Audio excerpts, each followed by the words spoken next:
All right, we're very happy and delighted now to have an extraordinary couple with us on the platform. Did you like that introduction? So we've got Richard and Liz Garenstrom, and they've been in the revival centres for probably as long as I've been alive. Would that be fair enough to say that? Almost. And look, Richard, I've got to know pretty well over the years. Richard's been very integral, and not just here in Melbourne, but he's been the writer of plays, the producer of plays, the director of plays, and we're going to just probe a little bit into their personal stories. Don't worry, it's not going to be that bad. You know, Liz is looking at me like, oh, no, it's not going to be that bad. And I thought I'd just start off with Richard, if he could just tell us how he came and where he was when he came to hear about the gospel message, perhaps. Yes, I lived in Sydney in King's Cross in 81, Yep. and a friend of mine was filled with the Holy Spirit. And another mutual friend, Sandra, told me about it, and I thought that was probably a good thing for him. But I saw him one day, and I saw him, he was on his way to an old camp we used to go to called Vision Valley, and he decided to see if he'd go back to the cross and see if he could run into anybody he knew. Yep. And he ran into me. Yep. And I don't think he really even needed to say anything. I was so overwhelmed by his countenance. Yep. I knew something had happened. Okay. So Richard, you know, you're hanging out at King's Cross, and that's pretty well known as a seedy place. Were you kind of searching for God? Were you living a life where you felt disillusioned by your life, kind of thing? You know, where was your head, you know, in your journey? Well, I wasn't really disillusioned earlier on, but I had become disillusioned. Yeah. We came up in that generation that believes that nuclear war was inevitable. We even had teachers at school who would say, well, it was just a matter of time. Yeah. So the idea of going on and studying and making a life that was going to last didn't sort of really appeal. We just went out and had a good time. Yeah. Yeah. And but it doesn't take long for a life like that to sort of turn on itself. And it was, I was disillusioned towards the end, and I was looking, and I was searching, and I was interested in what people thought about God, and even if people came and knocked on my door, I'd be happy to have them in and listen to them. But I'd watch them, and I would look at them and try to read between the lines, and I think generally I looked at them and I thought, I don't think they've got it. Yeah. And I didn't even know what it was. Yes, yeah. Okay. And so did you end up receiving the Holy Spirit in our Sydney church, or so where did it all take place that you received the Holy Spirit? Well, that friend of ours was in Dubbo, okay. And he invited Sandra Moore and myself to come up and see him. As Dubbo is exciting as it sounds, other than you receiving the Holy Spirit, of course. But I'm not so sure that it's got the best name, but it's a pretty good place. And it was a good assembly, and it is a great assembly. And we asked a lot of questions when we got there. And after a while, I thought I wanted to find out. I wanted to know if there was... And the thing that really struck me when I was witness to was that I was told again and again God would prove himself to me. Okay.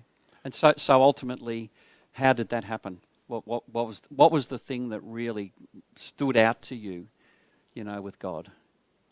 I think the fact that I was told that it could be proven to me, and I thought, and it was an experience to be had. Yeah. Okay.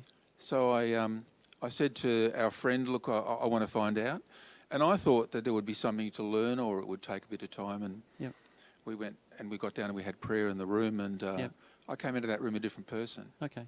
So you mentioned, you know, well, we know, most people around the Revival Centres know, Richard, that you're a bit of a playwright, you know, and you've had the opportunity through the church to express yourself in many ways, and you know, many people have come to know of salvation through the plays that you've written.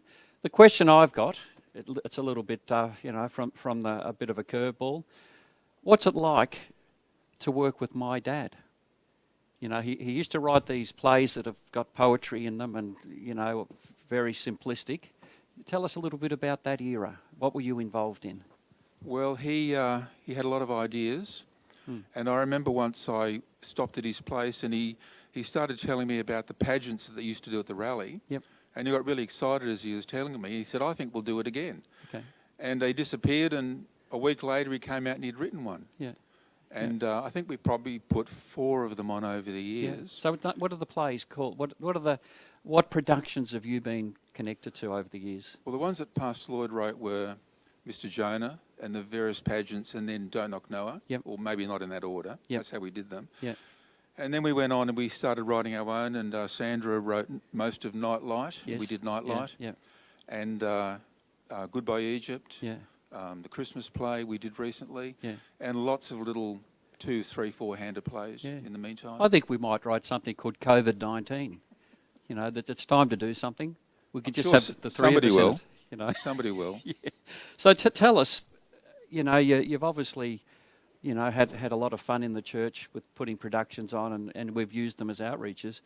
So where does that come from? You know, you've got a bit of a passion for acting and that. Are you a movie watcher? Are you a Netflix boy? Where does that all come from? I'm not so much of a movie watcher anymore.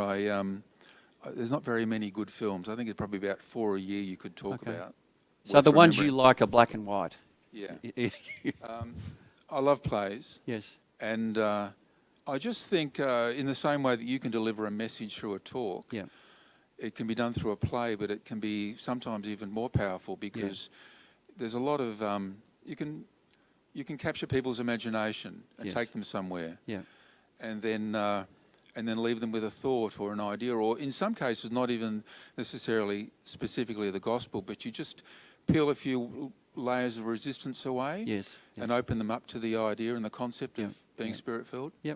Now, sitting here is your lovely wife, and just as by way of introduction, before I ask Liz some questions, how did you guys stumble across each other? Was that before you received the Holy Spirit, or after, or during a play? Tell us exactly, you know, how it all happened. You can tell us, Liz. You know, he's said enough now. So, well, sorry, I met Richard in the church. Was it instant attraction? It was for me. Oh, okay. This is good. This is good. Yeah, I can't see it, but you know, it's cool. It's good. Well, I was attracted, and I just took note that he was around.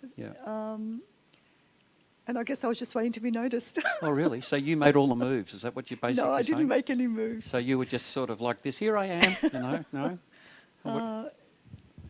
She was on stage, she was in Mr. Jonah, she was a dancing fish. Okay, a dancing fish. Yes. That's how every romance should begin, a dancing fish. I love it.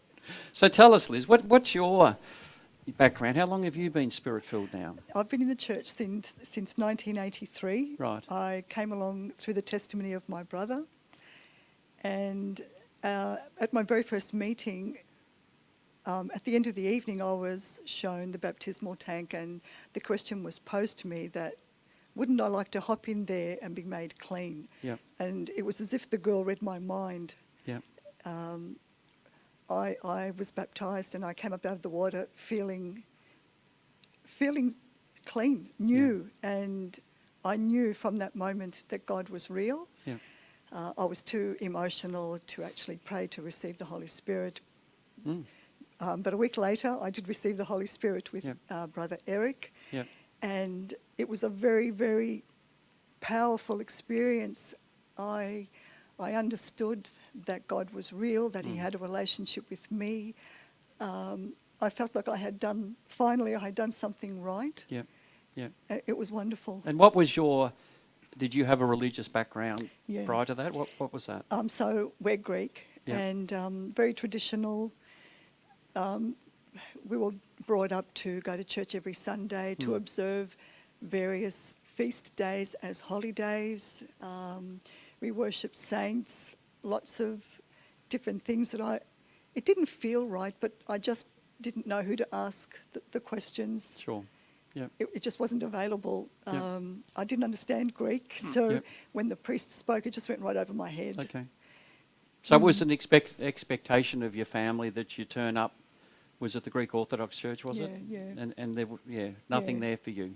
No. And in the end, my mother was saying to me, well, isn't there anybody at your church that you like? You're so fussy. Fair enough. Yeah.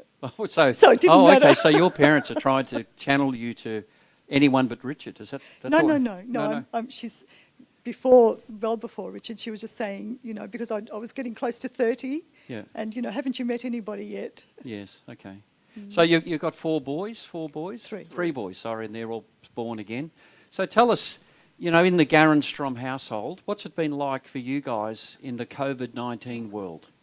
Are you guys okay with just sort of being locked behind closed doors a bit, and how's it been from your end? Well, it hasn't been too difficult. We've got one of our boys is at home, and Yep. he's managing well, working from home, and Yep. Liz is working from home, and Okay. I've been able to work. Okay. We've got a fairly big place, so we're not too sort of crammed in. Yeah. We can still go for coffee. Yep. For a couple of months, we had to walk around the park with it in our hand, but Yeah. Yeah. And you been going down and helping at the coffee shop too? yeah, I was there last Thursday. Tell us about that. Well, it's really a great opportunity. We can always use more people. Yep. And it could be open more times each week, but it's definitely open at least 2 or 3 times. Yep. We had a fellow receive the Holy Spirit last Thursday. Yep. And which is really exciting. Mm. And look, you stand outside in the cold trying to get somebody to come in, and for ages you think, what am I doing? And you're as friendly as you can be. And then all of a sudden somebody comes in and they're asking the questions. And so it's really worthwhile. Yeah. I guess when you do strike gold, put it that way, you all of a sudden you feel energised, kind of thing. You almost feel despondent. I remember back in the days of the Forum, we used to put concerts on, at Princess Bridge there and all that sort of thing. And sometimes you could shoot a cannon down the street, and you're thinking, why are we doing this? And then 10 minutes later, someone's getting baptised back at the hall, and that's the whole thing, particularly at the moment. We've just got to keep ourselves going. We've got to keep the energising and the urgency in our lives as we're preaching the gospel, So anyway, look, Richard, just why is it that you've got this? What is it about drama that you live it and breathe it, don't you? Is it because people can muck up their lines? Is it, Well, it's a lot more. It's a lot easier than putting something on film. Yeah. Like this. Yeah, like this. It's Yeah. It's kind of when you're putting a play together, it doesn't have to be right until the day you perform it. Yes. Yes. And it's great working with a team of people and just seeing it sort of come to life. And you kind of one of the exciting things about it is you might when you're writing it and you sort of work out, I know what I want to say. Yeah. You've worked out what you want to say, and you've worked out the play, and you write it. It just starts with an idea. Yeah. Yeah. And it develops, and then people get on board. Yeah. It's like preparing a talk, isn't it? Yeah, exactly. And then the moment comes, and the curtain comes up, and it's kind of unbelievable that it got to that point. Yeah. Yeah. So it's incredibly exciting, especially an opening night. Yeah. Although usually the second night's the best. Yes. Yes. Just by way of conclusion, what is it about this man that you love the most? Do you want an easier question? I could hear crickets. It's. Well, he's very strong in the Lord. Yeah. And I admire that. Yes. And Amen. yeah, that's the best thing. Wonderful stuff. Look, thank you so much for coming in, on this winter's day. And obviously you've seen the way we're operating here in an empty hall, and with all these wonderful people pushing the buttons and making it happen. But I'm sure that people around the revival centres appreciate what you've said today with your testimonies and all that sort of thing. And it's great to be able to see some people from the church, because we've spent the last 3 months talking to a red dot, and it's great to have a little bit of interaction. So thank you so much. Thank you, Pastor Simon. And God bless you, and look after yourselves. All right.